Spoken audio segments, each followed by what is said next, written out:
This video is sponsored by Hero Forge, but more on that later.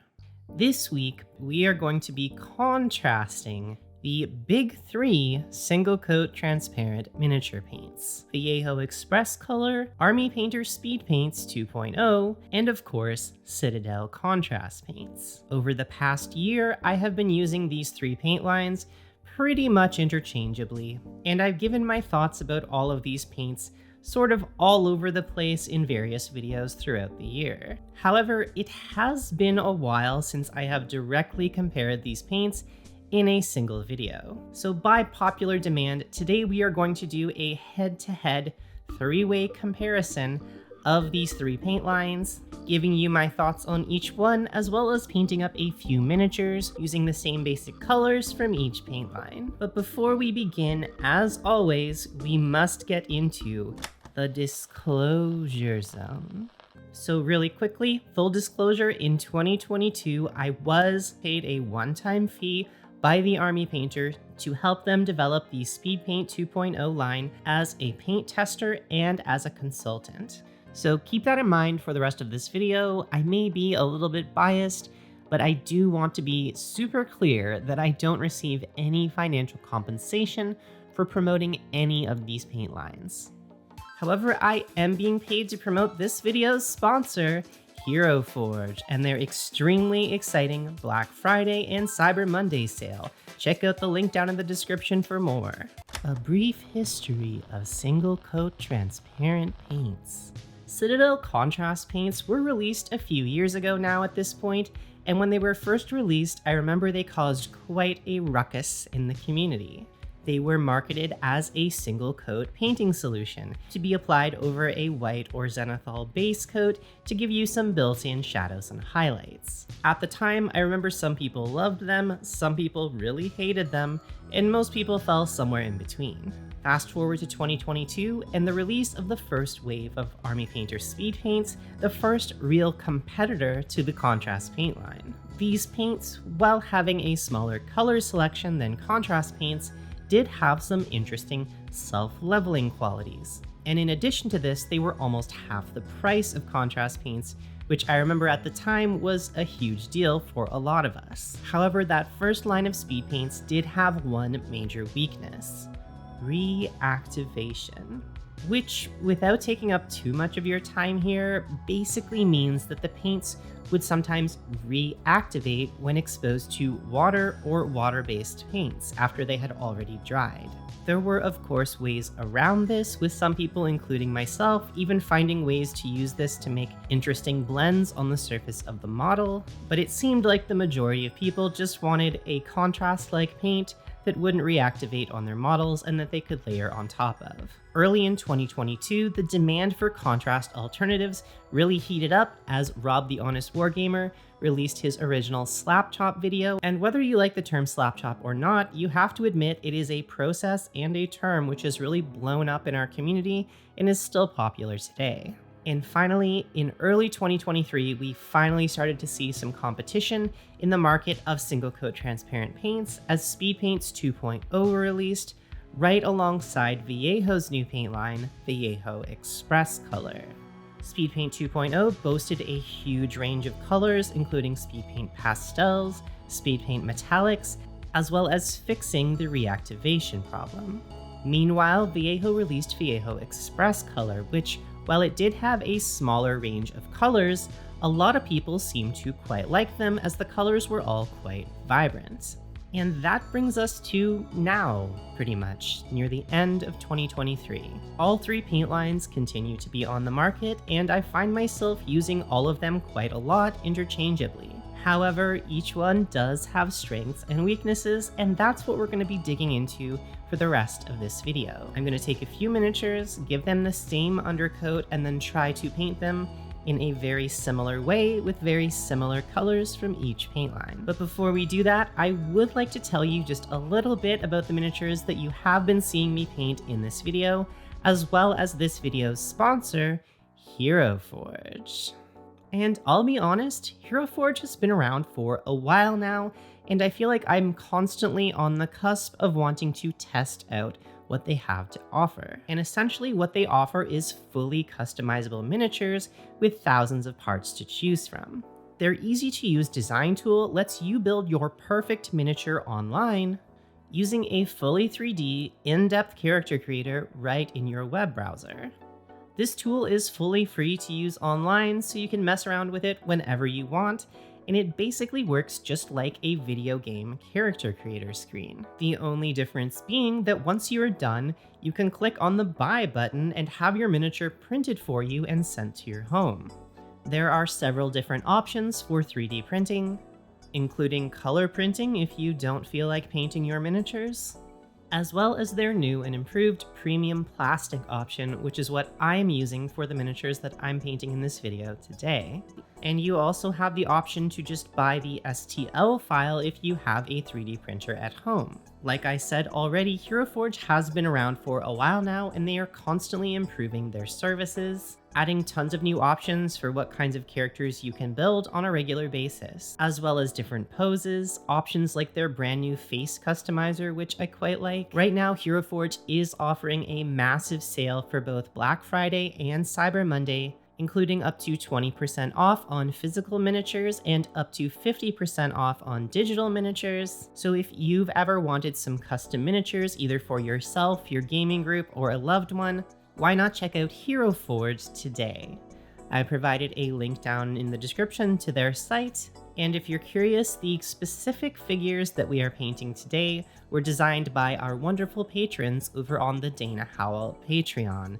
So each of these is someone's specific character or maybe a miniature of themselves or their D&D character. So I hope you enjoy watching me paint these. I started out by giving each of these miniatures my usual Zenithal undercoat, including a black prime, a magenta midtone, a white overspray, and a white dry brush.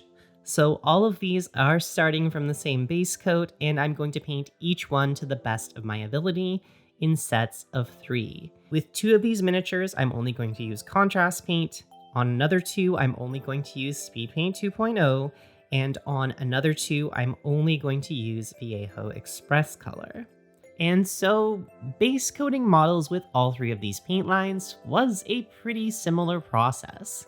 While using them head to head like this, I did notice that the contrast paints were maybe the thickest of all the paints, while the Xpress colors were maybe the thinnest.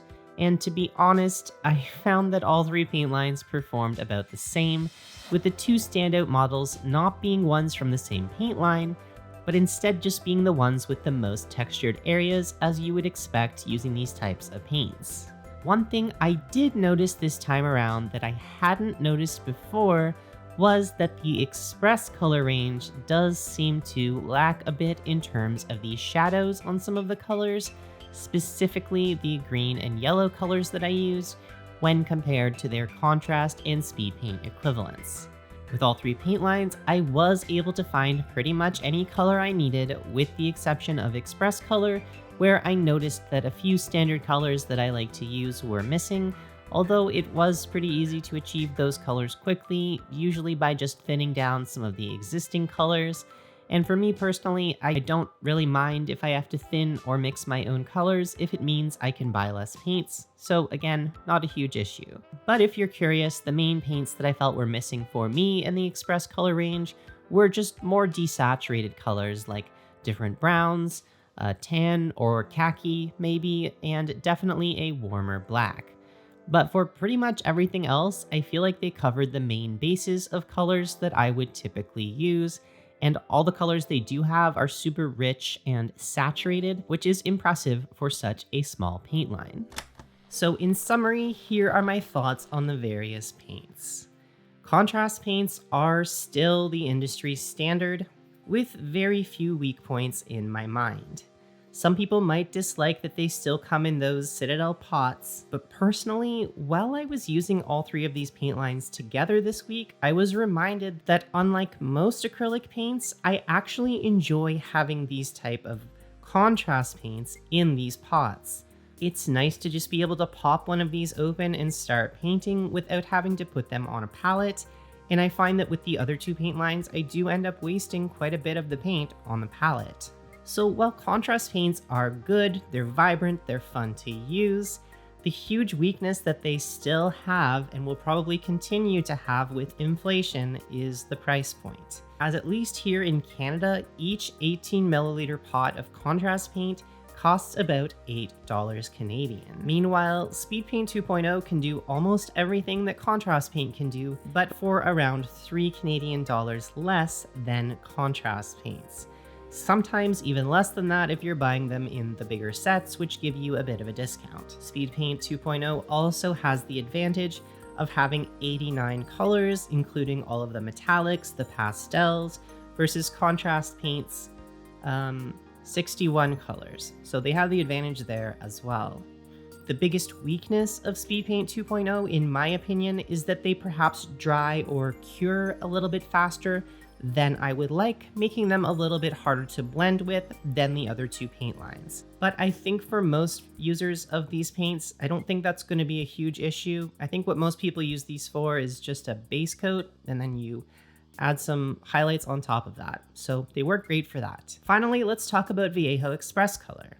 I have the least experience using these paints compared to the other two, but they seem to work really well, having a number of really vibrant colors. Much like contrast paints, you can blend with these a little bit more. They don't cure really fast like the Speedpaints 2.0 do. And if I was to pick one of these paint lines to blend or glaze with, this might be the one I would do that with, as these paints are very thin, function a lot like glazes, and you can easily thin them with water and just use them in the way you would use a traditional glaze.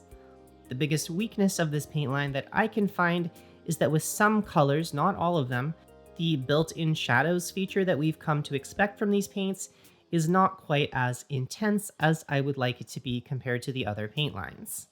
And in addition to this, the color selection is a bit narrower than the other two paint lines. However, as I am making this video, I am just realizing that apparently Vallejo Express colors are getting a second wave very soon, or maybe already.